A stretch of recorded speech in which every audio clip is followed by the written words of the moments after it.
উপদেশত ইলা নামৰ ছোৱালীজনী জন্ম হ'ল। হোৱাৰ পিছতে মনত অসন্তুষ্ট হৈ তেওঁ ক'বলৈ ধৰিলে যে মইতো পুত্ৰৰ কাৰণেহে যজ্ঞ পাতিছিলোঁ, যে যজ্ঞত মোৰ পুত্ৰ নহ'লে। তেতিয়া বশিষ্ঠ মুনিয়ে কৈছে যে পুত্ৰৰ কাৰণে যজ্ঞ কৰিব লাগিব, আকৌ যে সূৰ্যক হোম দিব লাগিব, তেতিয়াহে তোমাৰ পুত্ৰ দেখা পাবা। তেতিয়া ক'লে যে বশিষ্ঠ মুনিয়ে ক'লে যে তোমাৰ পুত্ৰ হ'বৰ কাৰণে যাগযজ্ঞ কৰিলে, কিন্তু নহ'লে এতিয়া তোমাৰ ছোৱালীজনীহে পুত্ৰ জন্ম হ'বলৈ যজ্ঞ কৰিলে। সেই তেতিয়া বশিষ্ঠ মুনিয়ে ইলাৰ পুত্ৰ হ'বৰ কাৰণেহে যজ্ঞ পাতিলে। তেতিয়া সেই ইলা পুত্ৰ জন্ম হ'ল সুদুম্য নামৰ এটা সন্তান। সেই সুদুম্য ইমান ধুনীয়া দেখিবলৈ। ডেকা ডাঙৰ হোৱাৰ পিছতে তেওঁ মানে মৃগয়ালৈ গৈছিলে। মৃগয়ালৈ যাওঁতে হাবিৰ মাজতে উত্তৰ দিশত শিৱ আৰু পাৰ্বতীৰ হাবিৰ মাজতে দেখা পালে। দেখা পোৱাৰ পিছতে সুদুম্য ৰজাই সি মাইকী হৈ থাকিলে, আৰু যে ঘোঁৰাত উঠি গৈছিলে ঘোঁৰাটো মাইকী হৈ থাকিলে। তাৰপিছতে কৈছে আৰু লগত যিমানবোৰ বোলে সৈন্য গৈছিলে সেই সোপাও মাইকী হৈ থাকিলে। কৃষ্ণৰ পিছতো ওলাবগৈ এতিয়া, কওকচোন। ৰাম ভায়া কিনো আমি পাতক কৰিলো, পুৰুষয়া কাৰ গুচি সবেষ্টি ভৈলো, পুনহলা যে আমি আবে গৃহ চলিবো, যিহৌক সিহৌক ভাগ্যে ইঠাইতে বঞ্চিবো।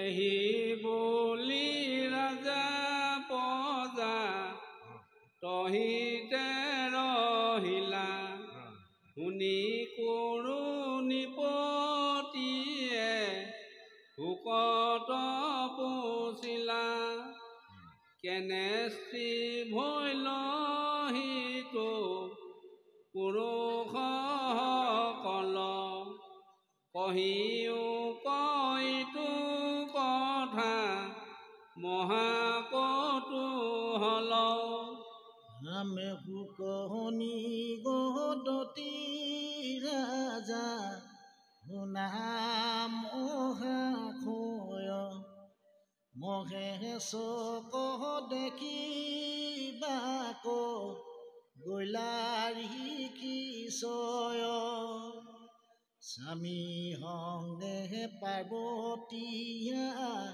ছয় কাম সুখে, ঋষি সকলক দেখি পাইলা মহা দুখে, কুলাতয়া চন্দ্ৰবশী বস্ত্ৰ নাহি গাৱে, মহেশে লিংগি আছা যেন কাম ভাবে, স্বামীৰ কুলাৰ পৰা শীঘ্ৰে উঠি গলা, মহালজ্জা ভাবে হতি বস্ত্ৰ পিন্ধিলা, ঋষি সকলেও আৰ তহিত নৰৈলা, নাৰায়ণ আছা জৈত তৈক্য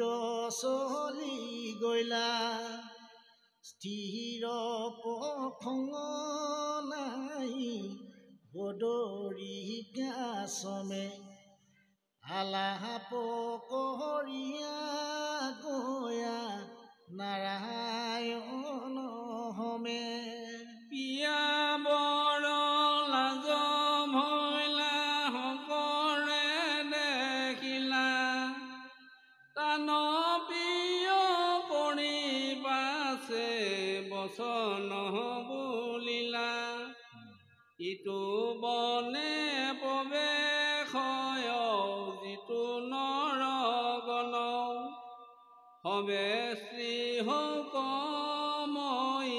বুলিলো বচন নাজানিয়া প্ৰৱেশিলা মনোৰহত নয় স্থি ভৈল তাহানল গতহে নাচয় মহেশ্বৰ পাখে আপু নিউষ্টি ভৈলা লাজে আৰু পুনৰপি গৃহ কহন গৈলা যিটো জনে জানে সিটো বনে নপখয় শুনি কৰো নিপতিৰ গুচিল সংশয় কৃষ্ণ কুমাৰ বনৰ পৰা গলায়ান বন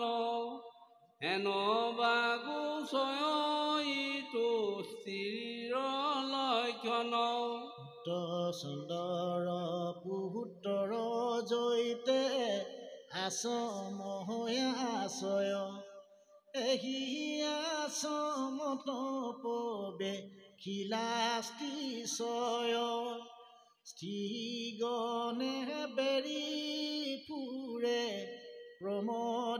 প্ৰমদায়ুতমা ৰূপে মহাৰূপৱতী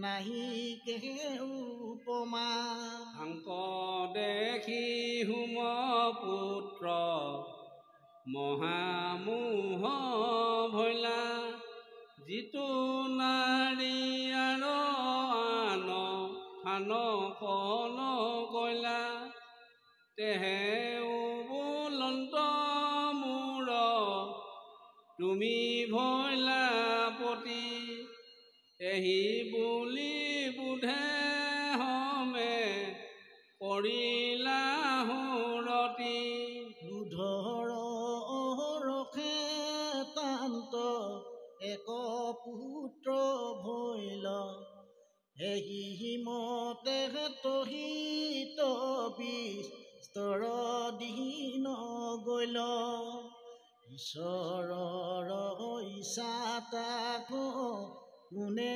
বাধিবেক যিটো কৰিবেক সিটো নিশ্চয় হৈবেক শুনা সভাসদ পদ মহাভাগৱত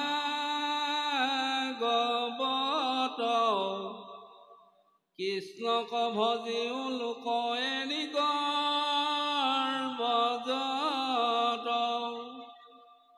নৱস্কন্ধৰ কথা ৰাজবংশাৱলী যাহাক জানিলে পলায় পাপকলি ৰাম চন্দৰ বংশত কৃষ্ণ হৈলায় অৱতাৰ হেতেকে জানিবা ইটো মহাকথাহাৰ তাতে ৰচিলো পদ নধৰিবা দুখ গোবিন্দৰ কথা শুনি শুয়ো সন্তোষ ৰাম বিশেষত কলিৰ যুগতলো কজত কালবশে হবে প্ৰাণী ভৈলায় অল্পশত ধৰ্ম কৰ্ম কৰিবা নপাৰ লোক হেন জানি ঈশ্বৰৰ লীলা নিয়োগ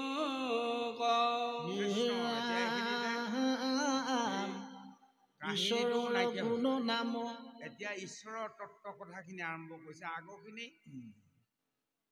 মনুৰ পৰা কোন কেনেকৈ জন্ম হ'ল সেইখিনি বাদ কৰি এতিয়া কৈছে যে বংশাৱলীখিনি কথা কৈ লাভ নাই, যে ঈশ্বৰৰ গুণানুকীৰ্তন, ঈশ্বৰৰ তুষ্টিৰ কাৰণে ঈশ্বৰৰ নাম গুণ ল'ব কেনেকৈ পাৰিম সেইখিনি কথাকে কওঁ।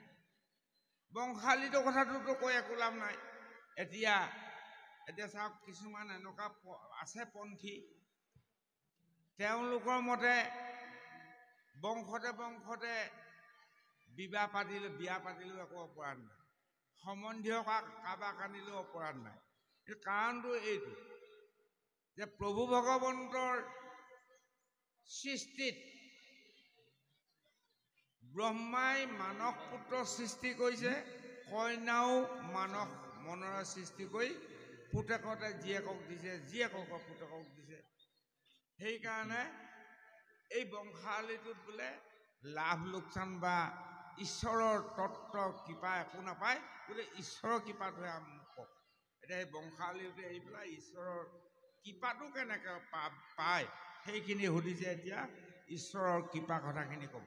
কৃষ্ণ হে ৰাম, কাল হবে হবে প্ৰাণী হৈলাই অল্পহত, ধৰ্ম কৰ্ম কৰিবাক নাপাৰ লোক, হেন জানি ঈশ্বৰৰ লীলা শুনি ৰাম, ঈশ্বৰৰ গুণ নাম লৈ মাত্ৰ মুখে, হেতেকে দুঘূৰ ভয় তৰিবা সুখে, কৃষ্ণ নাম বিনা নাহি কলিত নিষ্ঠাৰ, সকলো শাস্ত্ৰ ইটো পঢ়িলো হাৰ, হে কৃষ্ণ কৃষ্ণ প্ৰভু পখিলো হৰণে, যেন নাপাহৰো নাম দুৰন্ত মৰণে, তজুৰূপ হৃদয়থা উপমুখে নাম, তেবেশে নিচৰু দাগি বোলা